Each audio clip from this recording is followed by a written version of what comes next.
Washington, Chrystia Freeland was not happy. With trilateral NAFTA talks having been on hiatus for most of the summer, the foreign affairs minister was in Berlin, barely one full day into a week-long diplomatic mission to Europe, when news emerged that the United States and Mexico had forged their own trade alliance in Canada's absence. By August 28, Freeland was back in Washington, hosting a meeting at the Canadian Embassy, where sources say she gave members of the Mexican negotiating team a piece of her mind. She brought them in for that purpose, said one source familiar with the encounter. By all indications, things haven't improved much. Three-way talks with U.S. Trade Representative Robert Lighthizer and Mexican Economy Secretary Ildefonso Guajardo have not taken place since, and none are imminent. Freeland is spending Monday in Ottawa for the return of Parliament. Last week, in Washington for a full day of meetings with Lighthizer, Freeland insisted the bilateral negotiations have been constructive, productive and brimming with goodwill, but multiple sources familiar with the tenor of those talks, speaking on condition of anonymity given the sensitivity of the matter, say the mood has been decidedly less cordial than the minister lets on in public.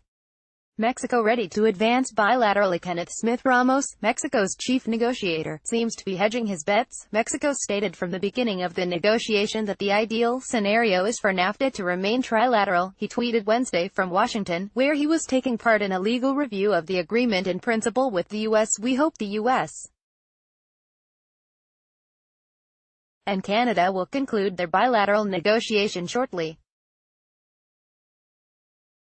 If that is not possible, we are ready to advance bilaterally with the U.S. There's confidence in Ottawa that Congress want to approve a deal without Canada.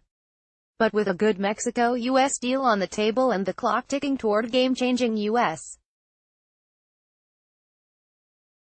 midterms in November, that's not a given, warned Dan Ujczio, an Ohio-based trade lawyer with Dickinson Wright. I think while Congress is generally supportive of Canada, given that Canada is playing defense on a lot of these issues, I don't know how long that will hold, said Ujczio, who is well-versed in NAFTA's nuances. I envision a scenario where Congress will be very noisy about getting Canada in, but at the end of the day they'll let the U.S.-Mexico deal proceed, so long as the status quo with Canada is maintained while we negotiate. The prevailing narrative throughout the 13-month saga has revolved around a number of primary sticking points: maintaining an independent dispute resolution mechanism and the way Canada protects its dairy farmers.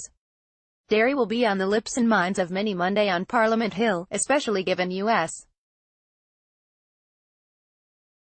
President Donald Trump's penchant for railing against Canada's supply management system for dairy, poultry and eggs, and the pivotal importance of Quebec, home to nearly half the country's dairy farmers and currently in the throes of a provincial election campaign, to the federal government's own electoral fortunes. One place where supply management hasn't been as hot a topic as advertised. The NAFTA talks themselves, officials suggest. Canada has already offered to allow limited additional access for American dairy producers, they say, and to drop a new class of milk that effectively shut them out of the Canadian market for milk ingredients like protein concentrates, skim milk and whole milk powder. I don't think it's surprising that they would have been able to come up with a creative solution for dairy, given the degree to which the issue has been right in the U.S. crosshairs, said Ujczio. Dispute resolution rather, it's dispute resolution that remains the biggest hurdle, insiders say. The U.S. wants to scrap it and allow American courts to judge trade disputes. Mexico has agreed, but Canada is insistent that some form of independent binational dispute resolution be part of the deal. The U.S. has also steadfastly refused to promise that a NAFTA deal would bring an end to punishing tariffs levied against Canadian steel and aluminum on national security grounds. As well, there remain deep differences on intellectual property. The U.S. wants to extend patent protection for big pharmaceutical companies, which could hurt Canada's generic drug industry. The U.S.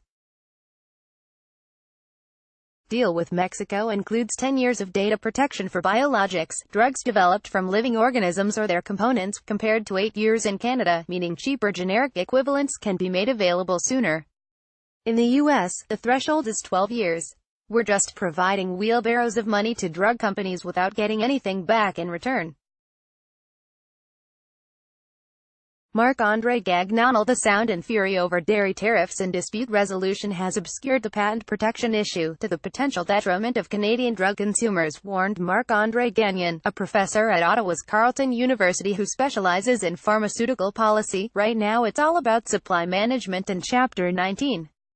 This is for me another serious issue that could have a huge impact on the cost we are paying for drugs, Gagnon said. We're just providing wheelbarrows of money to drug companies without getting anything back in return. If you increase intellectual property protection, that does not bring any additional investment to Canada.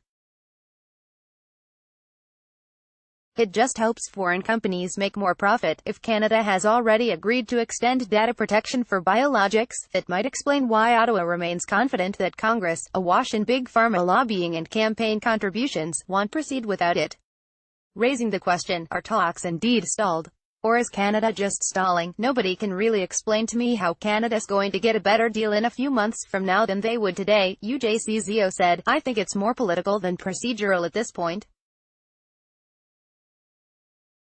I can't see the U.S. changing its position on a lot of these areas. Why would it? Also on HuffPost.